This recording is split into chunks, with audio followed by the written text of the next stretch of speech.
Before we talk about the movie today, I do want to spend a minute and talk about presentations, okay? Because they're going to be coming up fairly soon. And if you haven't picked the day yet, you probably need to. Okay, so you guys know how to do that. I have a link to it on our Blackboard page. But I just want to quickly talk you through the what you need to do and all that.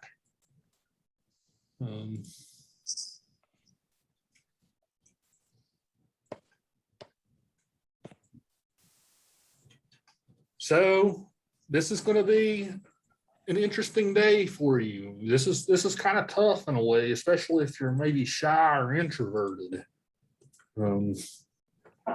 But I think you'll find that this is rewarding, and especially if you haven't talked so much through class so far, it'll help break you out of your shells a little bit. But for this assignment, you're going to be leading discussion on the film. So that day, you're the professor of the class. You're the one leading discussion on the film. That on this day, I'm going to take a back seat. I'm going to become one of you all. I'm just going to be a participant in the class. On this day, you are the leader, the classroom leader. Okay. I say the assignment has several purposes. It requires you to think about a text more critically than normal. It has a small research component in becoming knowledgeable about the text and I say author, but the director before class. And it helps you become an effective classroom citizen by engaging with your peers intellectually. So as far as like Bloom's taxonomy of learning and all this type of stuff, this type of project is the most advanced sort of project you can do when you learn. So to prepare for the presentation, you will view and familiarize yourself with the film ahead of time, along with doing appropriate background research. I say here the website imdb.com is your friend. Look up the film, look at the director's credits, look at the actors' careers. This is information that's helpful for a handout. Then you're going to create a handout that will help aid your classmates and instructor in following your discussion. Then you're going to think about the presentation like you're going to introduce the film for the first 10 or 15 minutes, while then leaving us room to discuss the film. Then once we get to the actual discussion part, you will help lead the discussion by steering us in certain directions with discussion questions. So the handout's going to be the main thing that you're graded on. Okay. So here's the types of things I want in a handout. So think about this. When I did this assignment last semester, this was usually about 2 pages or so. Okay. But for a handout, if you guys have taken speech class, you'll know that handouts should give lots of information, but not overwhelm you with information. Right. So you should have think about handouts like bullet points. Right. Give us a lot of good bullet points here. Don't write us like a 2-page essay on your handout.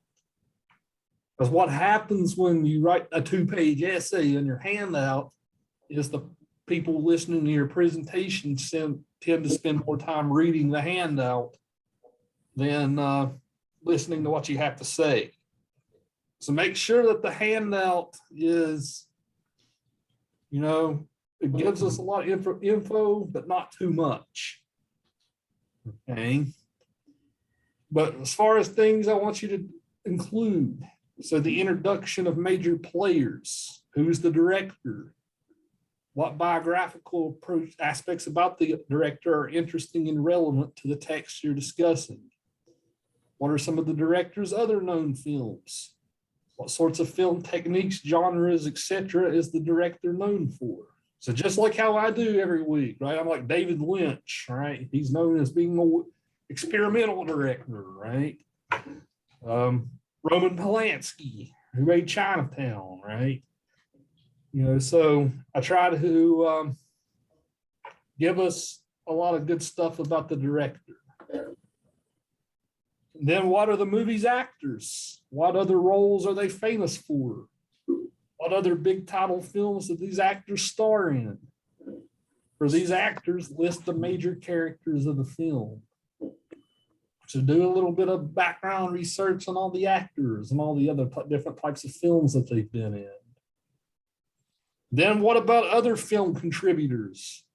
Maybe the producer is an important person to talk about.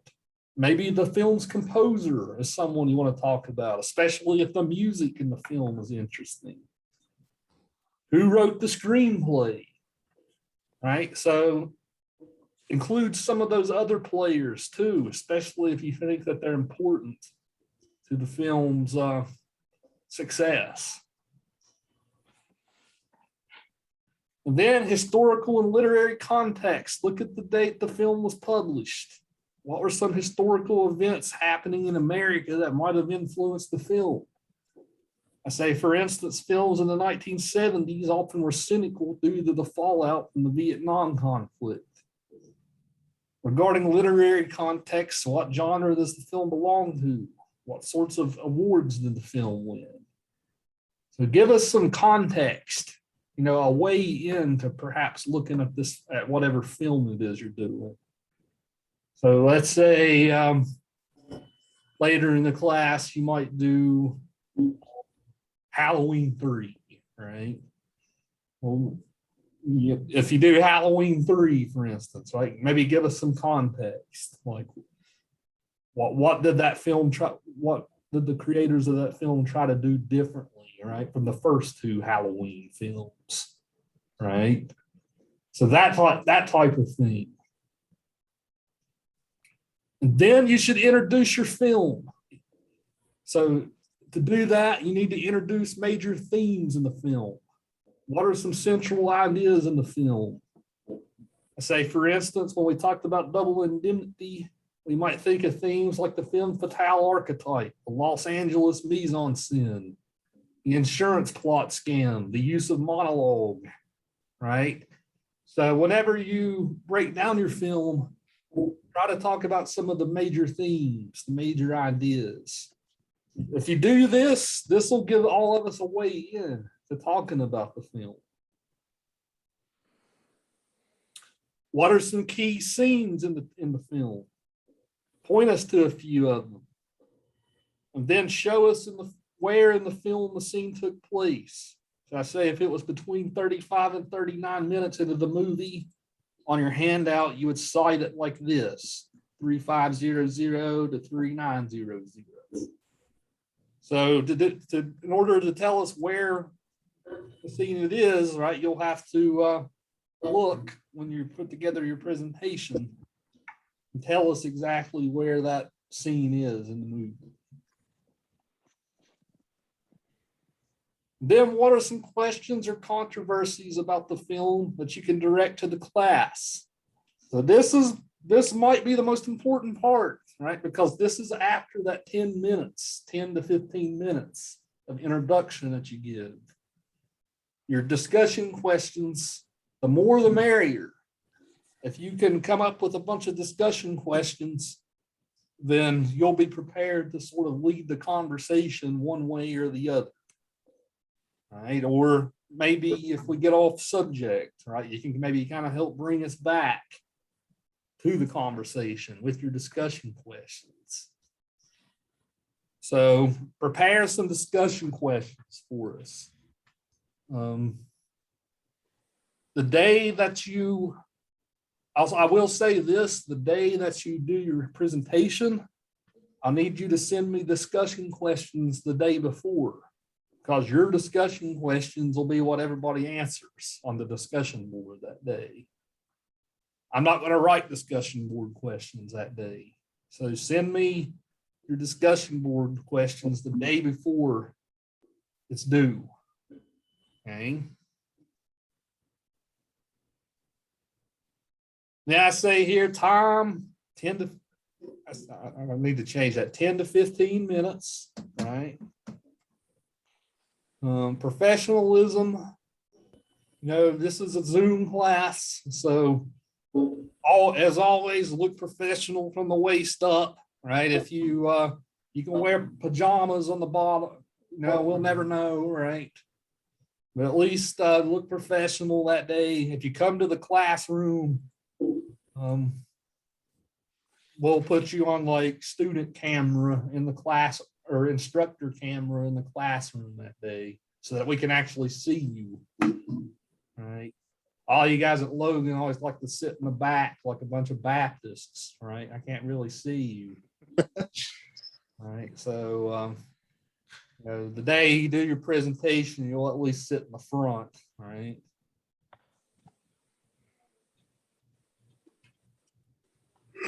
That's pretty much it. Like I said, give us the bullet points on the handout, right? Don't overwhelm us with information. Give us lots of information, but organize it cleanly and fluently. Don't write paragraphs on this thing, okay? So get me the handout by 10 a.m. the morning of your presentation day. And then what I'll do is I will forward them to the whole class via email. That way, all of you guys, you can follow along on your own when the person is doing their presentation. So send it to me the morning of. This is going to be worth 20% of the grade. 20% of the grade. Make sure that you do this, that you spend an appropriate amount of time and do this well.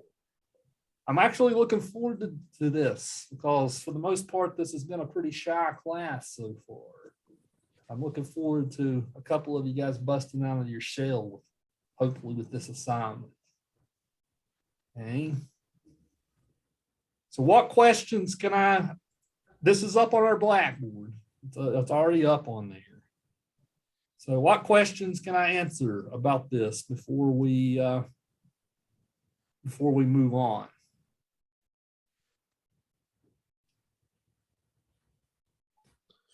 How complex do the questions have to be? Do they have to be like philosophically thought-provoking, or can they just be just general questions about the film?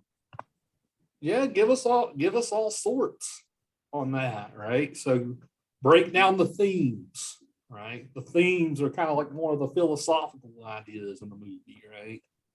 But maybe you can ask us about the directing, right? Maybe you can ask us about the score, the camera work, right? So you can ask both sorts of questions really about the technical details of the film as well as the ideas of the film.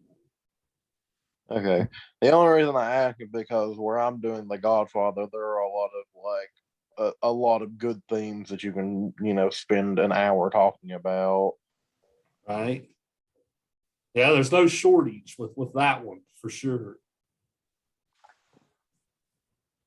Now, like for that one, you can tell us give us theme questions, right? You can talk about Francis Ford Coppola as a director, right? There's lots of stuff you can do. Personally, a very underrated director, in my opinion. Coppola. Yeah, like everyone knows Spielberg or like Tarantino, but nobody knows him, and he made one of the greatest films of all time. I would say two of the greatest films. I love Apocalypse Now too. Yeah, that one too. What else can I answer at the moment? So I have provided you some handouts, by the way, on our Blackboard page from students who did this last semester. I piloted this assignment last semester. Everybody knocked it out of the park. Right. I don't even think I gave anybody less than an A on this last semester because everybody, for the most part, knocked this out of the park. So I did give you some examples from last semester. We have all the archives from all these classes, even from last semester up on our Blackboard page, but I might try to give you guys a couple of classes that I did last semester that worked out really well as well. So if you want to like watch a class from last semester to see how this went, that'll give you an idea. So I'll also give you a couple of classes that I reported last year that also worked out pretty well. Okay. You'll know that you've done a good job if you get people talking. Right? You get people talking, you have a good conversation. We talk about a lot of different stuff. It feels natural. If the whole conversation feels natural and organic, you will have done a good job. Okay.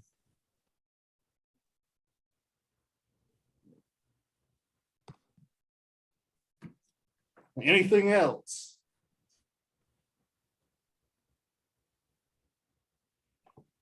Let me see who's first up.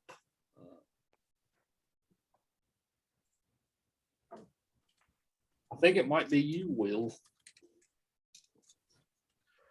First up for presentations. Yeah, you might be the first one up. I know Jessica said she wanted to be, but she swapped out. I thought she was doing Chinatown. She wanted to wait. Let's see. I mean, that's fine with me. It gives me an excuse to watch my favorite movie multiple times.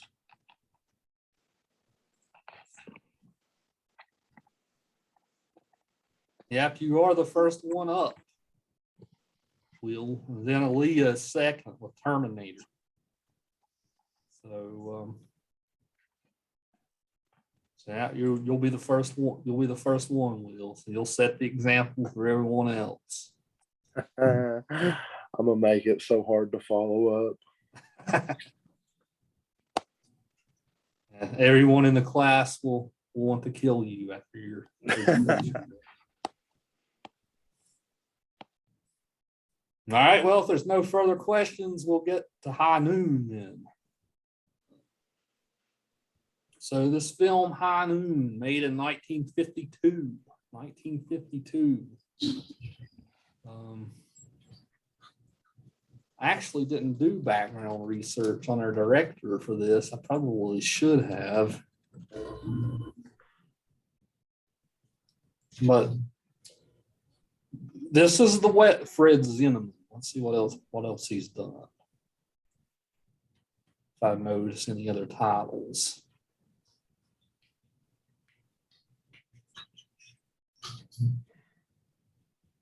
I think this is probably his most famous film. Just looking at scrolling through the titles. He did a lot of Westerns. But, so High Noon. So, in order to talk about this film, I should probably give you a brief introduction to the Western genre. I'm also going to gauge your guys' thought. Like, I also kind of want to survey, see what kinds of other Westerns you guys might have watched. But, so the Western came about around the same time as film noir. So the Western started to become popular in the 40s. And it was a genre that was extremely popular from the 40s up through the mid 70s. In the mid 70s, the genre kind of died for a while. It kind of died almost until the 90s. The 90s is when they started to bring back some Westerns. But again, the boogeyman of the 70s might have had something to do with this, right? The Vietnam War, right? So I say that because the Western by its nature is a very positive genre, right? It likes to, this is a very pro-America genre. The Western usually exemplifies the idea that's called American exceptionalism. American exceptionalism. It's this idea that goes all the way back to the Pilgrims, right? That Americans, by our nature, are the greatest people to ever live on the face of the earth, right? We are the moral country, right? We're the moral example that the rest of the world should strive to follow, right? That's this idea of American exceptionalism. It goes back to John Winthrop, who was one of our first pioneers, or one of our first settlers. Pioneers is the wrong word, but he came up with this idea. He quoted it from the Bible and said, "America should be like a city on the hill." Right, the eyes of the whole world are watching us. If we fail with our new ideas, our new freedoms, right, then God help the world. That's pretty much what John Winthrop said. Well, the history of our country, the West has always been not just a literal place, but also an imaginative place. So in the 1800s, right, Americans had some freedom in a way. Right? If you didn't like living in Philadelphia or Boston, right, you could move, right? You could move west. You could claim a piece of land out west. There was room to expand, right? Of course, at the cost of the Native Americans, right? But there was this idea that if life wasn't going good, you could go and start a new life somewhere else. So, of course, by the beginning of the 1900s, that idea had stopped because, well, frankly, we moved all the way west, right? We made it from coast to coast and had settled densely from coast to coast. So, that idea had faded. By the time we got to the 40s, right, the 40s was a very pro-America time, right, for lots of reasons. Of course, mostly because of World War II, right? Suddenly at the end of World War II, America emerged as the world's premier superpower.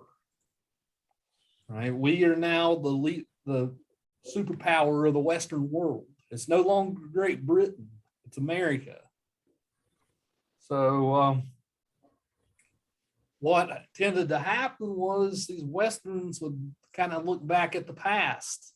They would try to show something about like American character, American grit. By oftentimes romanticizing things. This is a very romantic genre. And by romantic, I don't mean in a lovey-dovey sense, right? I mean it's very heavily idealized, right? In a way, Westerns have tended to be almost propaganda type films, right? Just because they're very patriotic by their nature. High Noon is kind of an exception to the rule. This film, I'll be interested to hear what you guys have to say today. This film is almost kind of cynical in a way. John Wayne actually hated this film. Right? John Wayne said that Americans would never act this way like they did in this film. I'll be interested to hear what you guys have to say about that. I know that I have my own thoughts and feelings on that. But John Wayne claimed that Americans would never be as cowardly as they acted in this film. He actually made the exact same film called Rio Bravo 5 or 6 years later. And in that movie, the townspeople were heroic and helped the sheriff or helped the marshal. So, yeah, he made pretty much the exact same movie, it's the exact same plot, except the townspeople actually helped. So, before we dive into the specifics of the film, I'll just start and ask you guys, what's your experiences with Westerns? I know Will had already said that this is his first one he's actually sat down and watched. What about the rest of you? Have you ever like sat around with your grandparents, right? Watch Westerns on a Sunday afternoon, right? That tends to be a lot of people's experiences. Yeah, Bonanza. Bonanza. Yeah, classic show. I think that show went on like 20 years or something. That Lonesome Dove too. Oh yeah, I love the Lonesome Dove. That's a great one. Nice. It's a pretty cool mini series. What else? What else have you guys seen?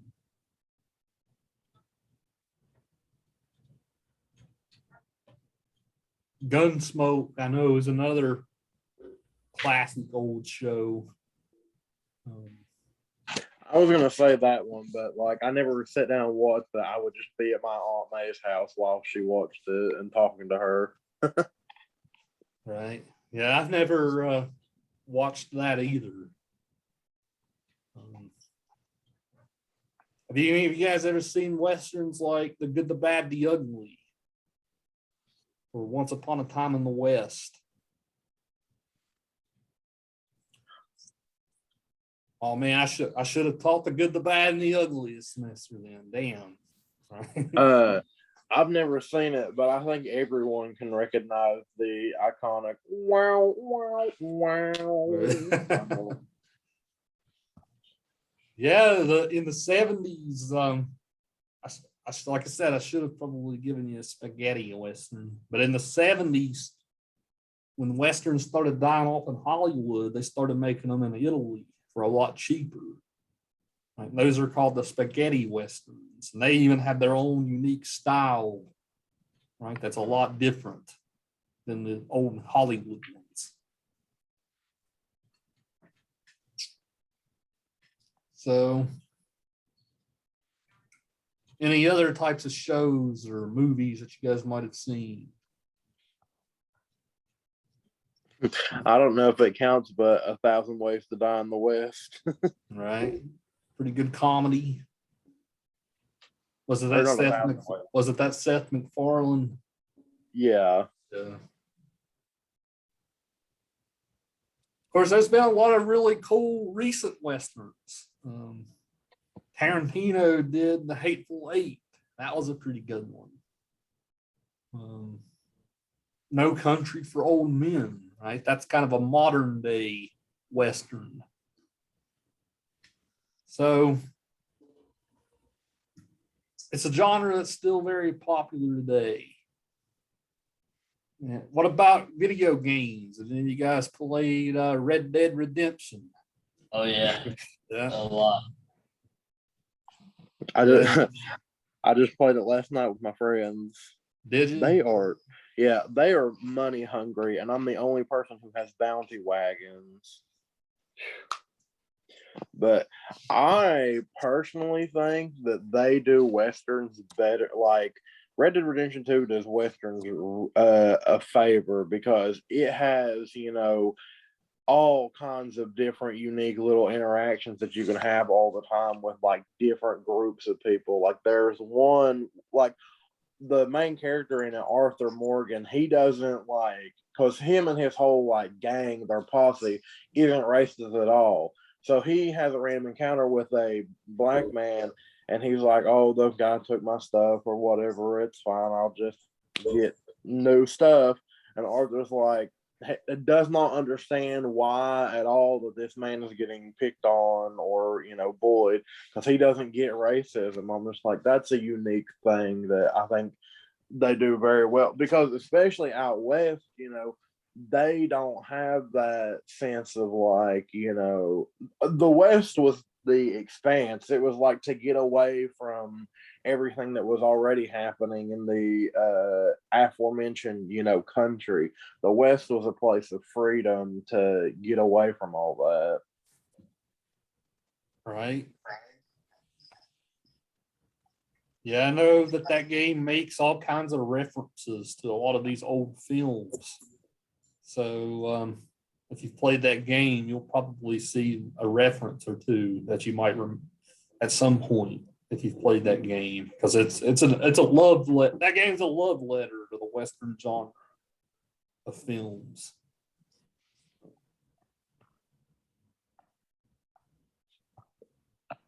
Yeah, even the Western in video games, right?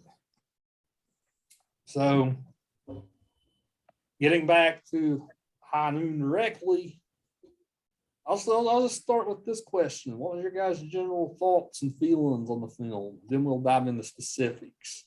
What's some of your guys? I wrote down a bunch of comments that all of you made. Yeah, what's your general impressions of this film?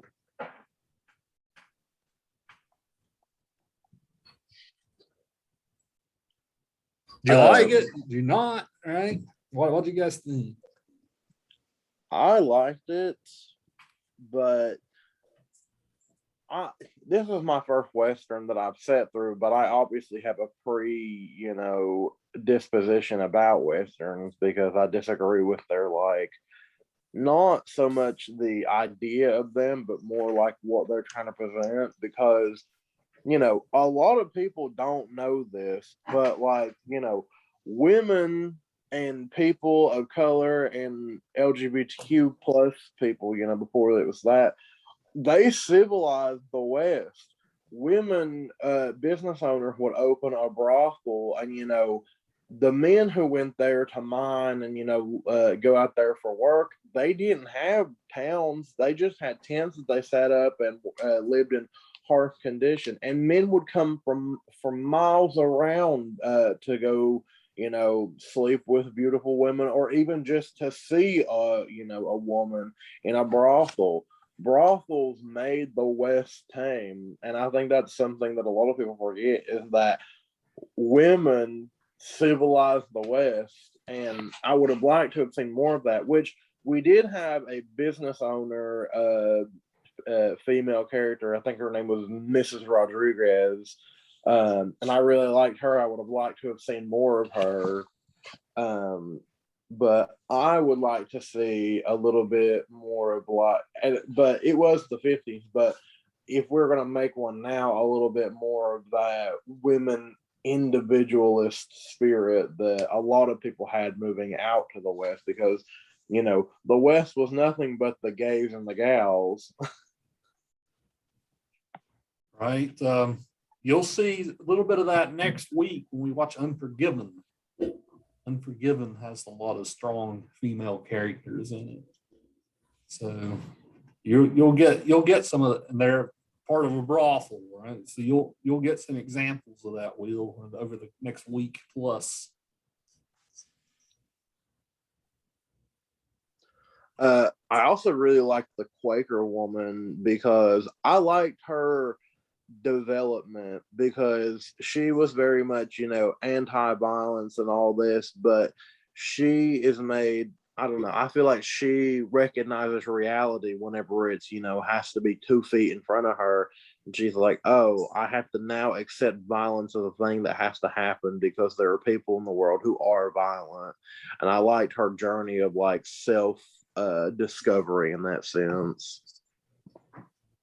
Yeah, I agree. That's a really cool art in the film. Right? But you can't hide from violence. Right? So if you do, it'll come to you. So she stood by her man, right? As far as that went.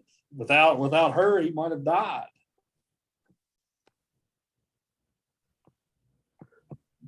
What are some of the rest of y'all think?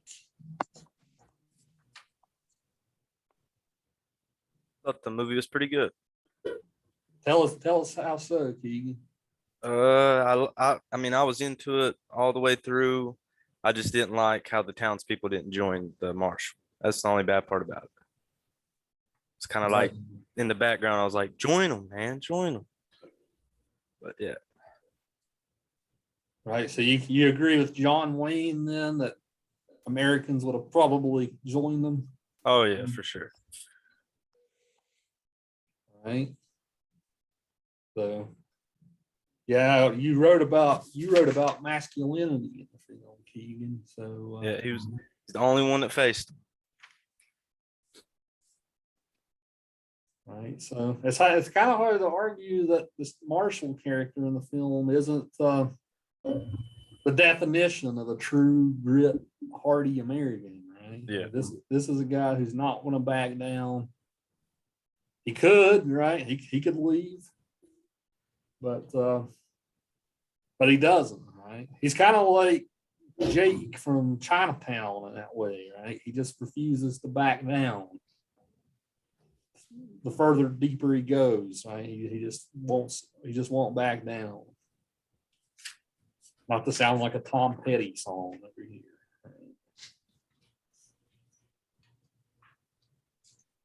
Aaliyah said she liked the film. She said she liked the acting and the plot. What about some of you guys? What about some of you guys in Logan? What do some of you guys think?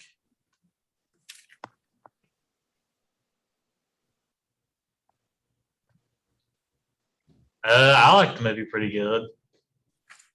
How so? Was it you who said this is your favorite one that you've done in the class that we've done so far? Somebody wrote that. My favorite we've done is Mulholland Drive, but this would probably be my second favorite. I like this movie. I don't know. It exceeded my expectations. It was a lot better than I thought it would be. Right. So define your expectations. I don't know. I usually just associate like a lot of Westerns like that are in black and white and stuff as being boring Right. because, my grandparents always watch Westerns constantly. So I usually think they're going to be pretty boring, but this one was actually pretty good. Right. Yeah, it's pretty entertaining. I was very anxious to see what was going to happen whenever the Miller guy got to the town. Yeah, it does a really cool job as far as building suspense, right? Because it does have that like real time element to it. Yeah, that was the only thing I knew about the movie beforehand was that it moved. It apparently like it was in real time.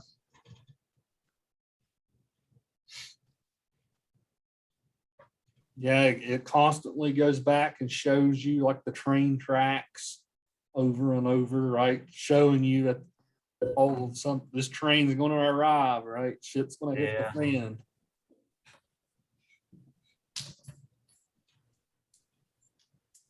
Yeah, that was also a unique aspect of it because I actually felt like because a lot of times in movies you're just like, they'll like save them or whatever. It just really doesn't feel like there's much at stake sometimes. But because you feel like you know what's going to happen, but I feel like with westerns it's a little different, especially with this one because they said it was real time. Everything has to happen, and got very close to being a bad situation. But personally, I'm of the opinion that I would not have joined the Marshall because, and that's an idea that, a lot of people are like, oh, everybody in the West is rough and tumble. No, some people are just people. They're just there to, work a job and get money. They're not there to, go out and fight and be vigilantes of the law and, kill people. I would have had to help the Marshall. I couldn't let wouldn't. him go out by himself like that. Yeah, I I would would have have just joined. been.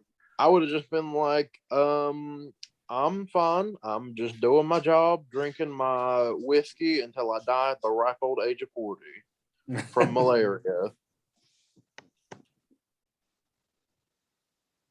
Right. I think it's very unfair to say that, the idea of American grit is anything special because I can guarantee that there are people back then that would have never gone and done that, like is exampled in the movie. Like I know that I wouldn't have. I'm just there to do my job, not fight people, and that's not a part of my job. Right? You guys are pointing out a lot of like American mythology here. Right? So American mythology is almost as rich as any other mythology, really, right? But usually we have this type of, like, usually the cowboy character in a film, in a Western film, they usually exist outside civilization. Right, so the real violent cowboy character exists outside of civilization. Usually, in these types of films, once the cowboy's done, the plot's resolved. You guys know they ride off into the sunset, right? Right, because it's structured that way because in a new civilized place, there's no room for that type of character. There's no room for it. So, Will, when you point out that, hey, it's good civilized people wouldn't join, right? That's because maybe, well, that's only for a certain, that type of role is only for a certain type of person. Am I making sense here? Yeah. But, and like, especially too, if you're a business owner, like if you're the patron maiden of a brothel, why in the world would you risk your life to go help some dude that's the law whenever you have a good business and you don't get messed with if you pay your protection money, assuming that you have to pay it, what is that protection money of what you make in a day? Because those women back then were essentially the Jeff Bezoses of that time period. They made so much money, it's ridiculous. Like there's an interesting statistic that I looked up last night, and I actually have it here. 70% of the wealth made in the Western US up until around 1972 was brothels, bars, and banks trading in stocks. And that's about $17.8 billion in today's currency. So think about how much money had to go into a brothel or a bar. Like, that's so lucrative, especially back then. Like, I would not risk my life if I had a good thing going. Yeah, we get the hotel owner in this film, right? The hotel owner's like, business was good when Frank was in charge of town, right? Actually had people coming here and staying. Right? So you do get a lot of that self-interest in the film. Right? A lot of characters don't want Kane to win out because of their own pocketbooks. Right? So That's not the American way. You don't think so? It literally is the American way, though. We're a capitalist country built on capitalist corporate greed and business interest. I think them thinking about their own business and self-aggrandizing themselves is the most American thing you could do. True American sticks with his people of the right choice. The marshal is a man of the public, watches over the town, takes care of everybody, even though he doesn't have to. He chooses to take that job on. And have to do with Frank. So, in my opinion, you stick with him. That's what a proud, true, what's the word I'm looking for? Good moral person would do. Right. Yeah, this is certainly up for debate. Like, maybe it depends a lot on like where you live, right? Like around here, right? Most people were pretty self-reliant. Like, especially like we could bring guns into the conversation if you want, but a lot of people here are self-reliant, like own firearms and stuff. So if something like this might have happened around here, right, maybe people would stand up. But what about if you lived in Oregon, right? Maybe not. You know, I don't know if I'm making sense here as well. Yeah. And that's another thing too, like dealing with like business and the economy. Guns were expensive to have on, maintain, and to, buy ammunition for.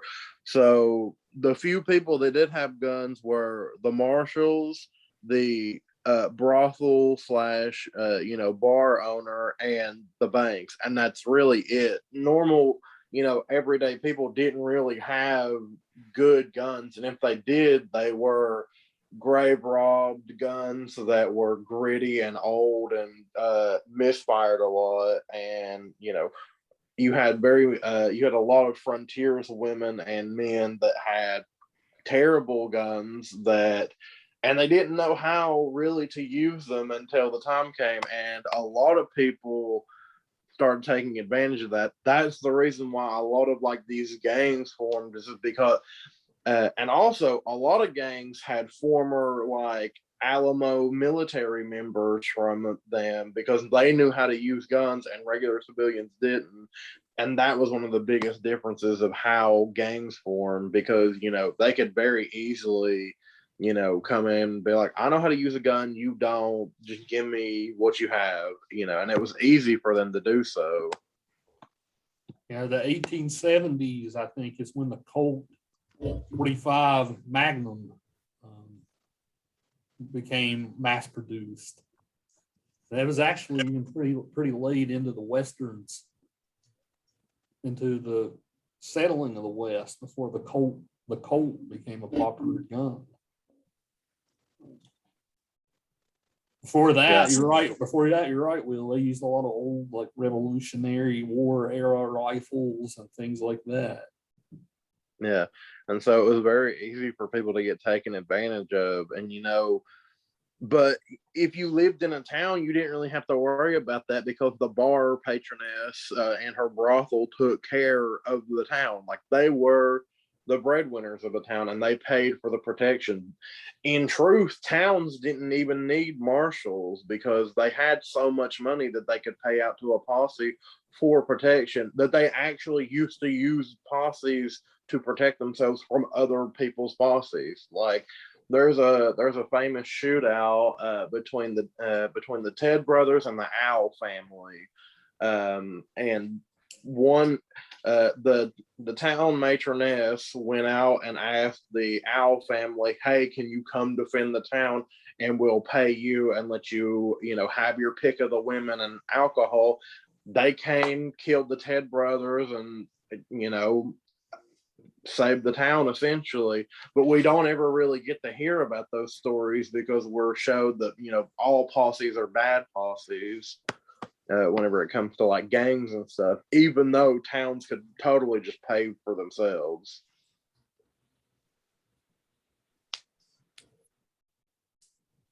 Now, getting back to the main question here, like you guys were arguing a second ago, would Americans stand up with the sheriff, or would they not? Right? Yeah, this is a question that is still facing us today. I don't mean to get political here, right? But this is a question that still faces us today, right? Do Americans act for the best interest of all, or are Americans essentially selfish? Right? You guys know what's happening today, right? So, Yep. Good and well. Good and well. So, again, right? What choice you make in that controversy, right? About, do you get vaccinated, right? Do you not? You could raise that question about self-interest versus the needs of the many here, right? I feel like whenever it comes to the question of like vaccination, it's very much a double-sided coin, because you get vaccinated for one, yourself and a self-interest, but whenever you do that, it benefits the group as a whole. I think a question that could be asked is like today, would just a normal citizen help like an officer, just to have the comparison? And personally, I wouldn't. That's what they're trained to do, and I think that's another thing that a lot of people are missing out on with this Marshall thing is they're trained to go stop these people. I'm just an ordinary civilian. I'm not going to citizens arrest somebody and them pull a gun on me and shoot me. I'm not risking my life for someone who is well, good and trained how to, well, not well, good and trained, but trained how to deal with a situation similar to this. And I think that's a point that a lot of people miss out, is like, we're just normal people just trying to we're not, our job isn't to stop bad people. That's why we have people in society who are trained to do things like that. We shouldn't have to help a marshal or a police officer now, because that is their job. If they need help, they have other people to come help them. It shouldn't be on the citizens who essentially pay for their establishment and their employment. It shouldn't be our responsibility to help them whenever they can't do the job that they train for. Well, another example here might be like whenever something bad goes down, right? Do people try to stop it, or do they want to film it on their cell phones? Right. I mean, that's another. How many examples can you guys think of where something crazy goes down and then somebody's on their cell phone filming it happen instead of trying to do something about it? Again, that might be what you just posed, Will. You want to stick your neck out in a situation like that. Yeah, but I think that filming is also a good thing, especially now with police brutality and stuff like that. Like it used to be a lot of my word against yours, but now that we have people who film a situation happening, it's more reliable than just having one word against another, which I think is a good way that our society with our technology has developed towards.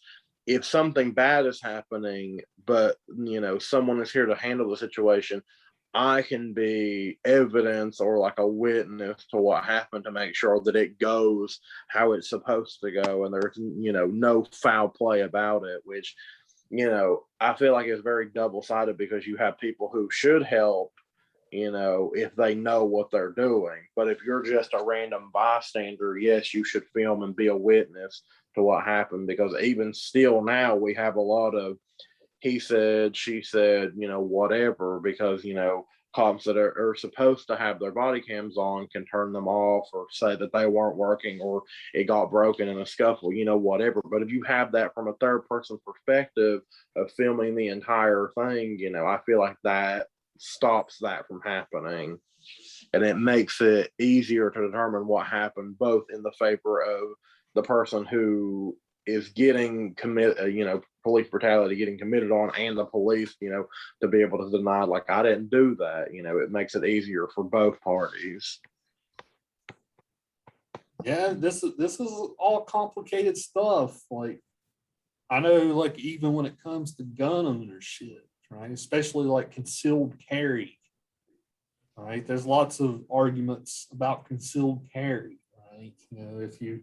If people are armed, right, in case a bad person did come through and cause a shootout or something, right, at least somebody could do some type of action, right? That's the argument that a lot of people for concealed carries make.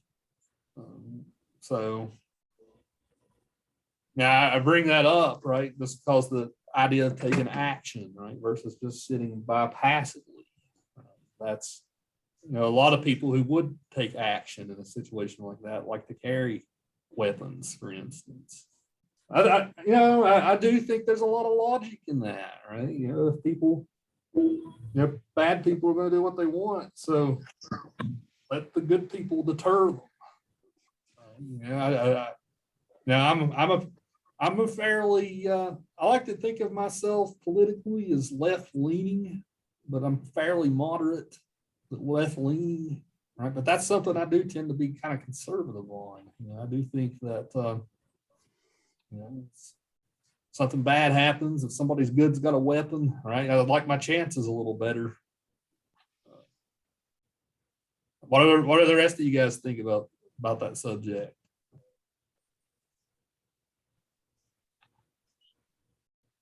I agree with you on that. Yeah, I'm on your favor there. I'd rather have somebody good, having a gun, and I'd feel a little bit more protected then. Right. Yeah, I suppose the argument on the other side is, right, maybe you might make it worse, right? Like, let's say you a person with a gun starts shooting, right? Maybe that makes the situation worse. I know that's an argument, a counter argument to what we're talking about.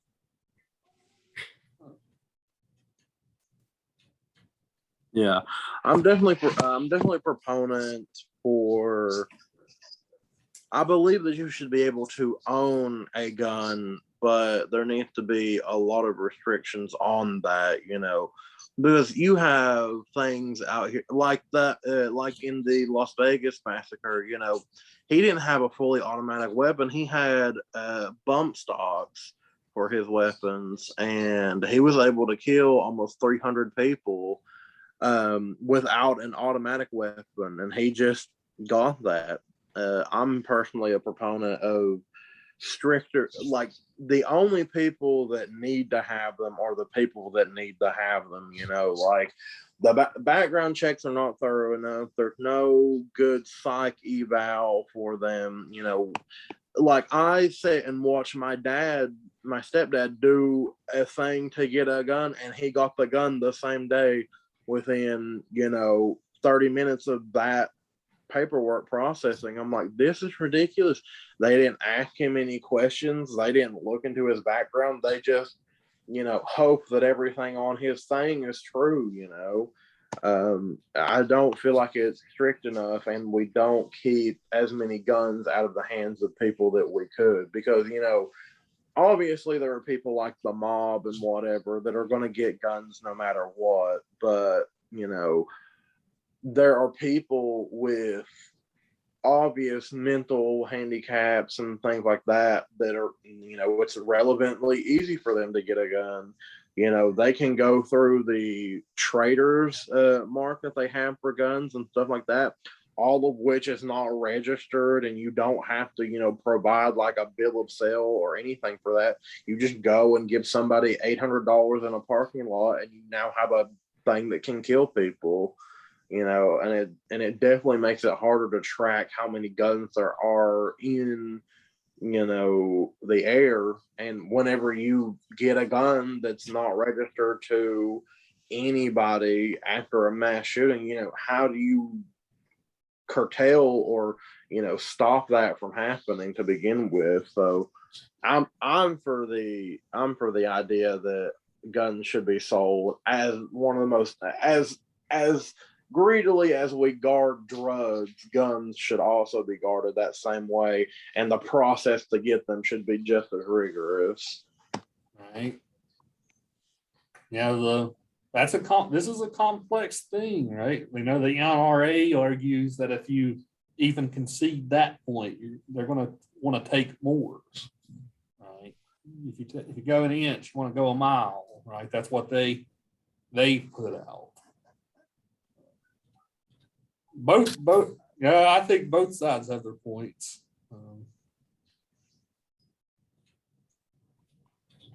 But yeah, I mean, we kind of got off track a little bit, but not really at the same time, because this film raises these types of questions. I want to get back to maybe some of these side characters. A lot of you guys wrote about how you like Mrs. Kane. Kaylee's here. Kaylee wrote about how much she likes Miss Kane in the film.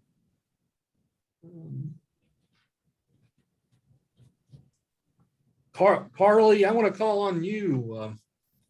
You wrote about how at the end of the film, the marshal shows like almost a very vulnerable side by actually submitting because his wife was taken captive,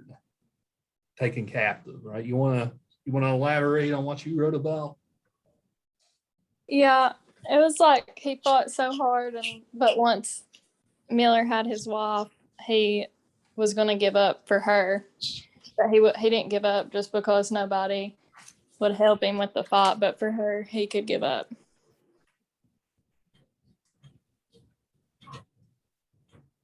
Right. So his masculinity, right? That he does have. He's not all macho, right? He does have that soft spot there for Yeah. his wife, right?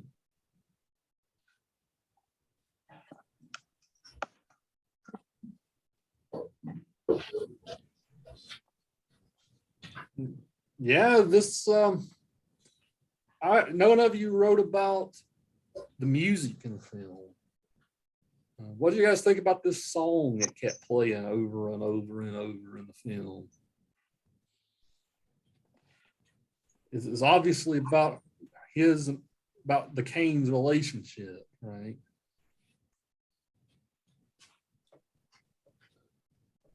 Don't forsake me, oh my daughter. Don't make me sing it, right?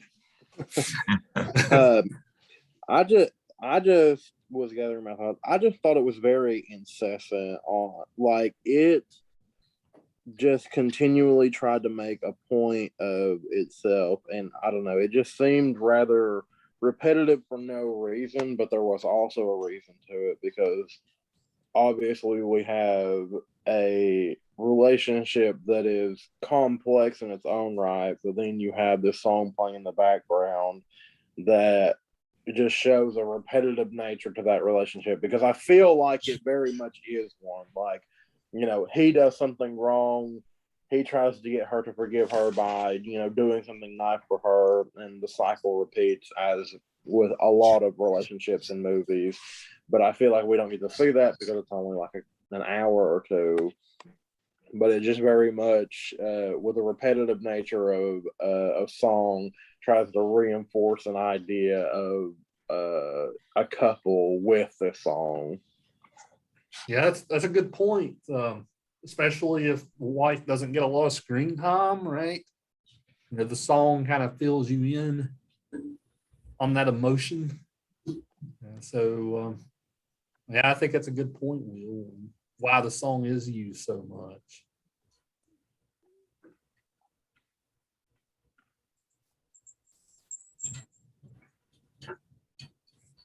Yeah, I think it's overkilled a little bit in the film. That's my opinion. But when you put it that way, Will, you can kind of see the function of why it is. Yeah, but that's something about soundtracks that very much, helps a story. Like, I just went and saw Shang-Chi and the Legend of the Ten Rings, and phenomenal movie. It's now my favorite Marvel movie.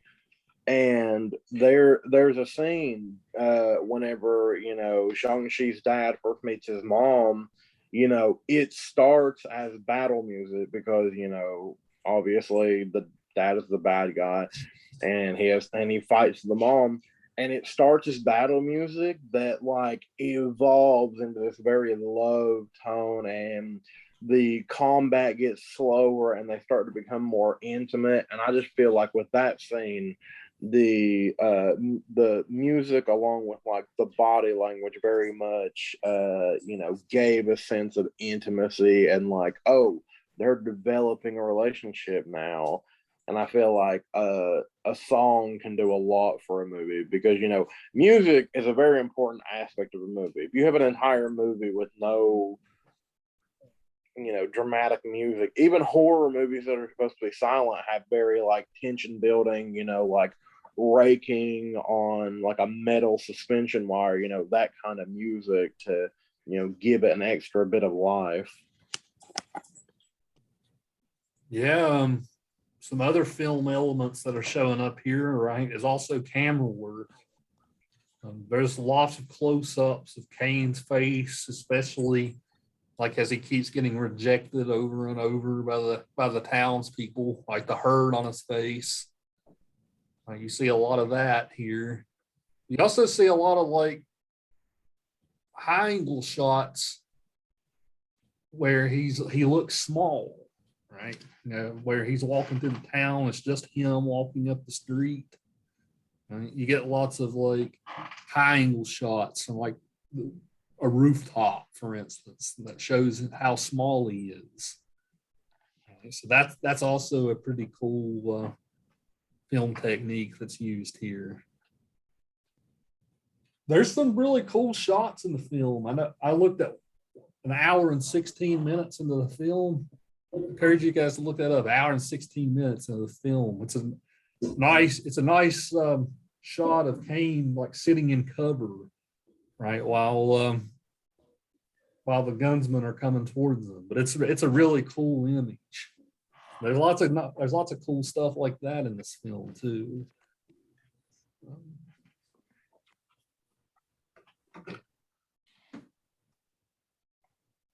So now I'm glad you guys found this to be a enjoyable first experience with Westerns.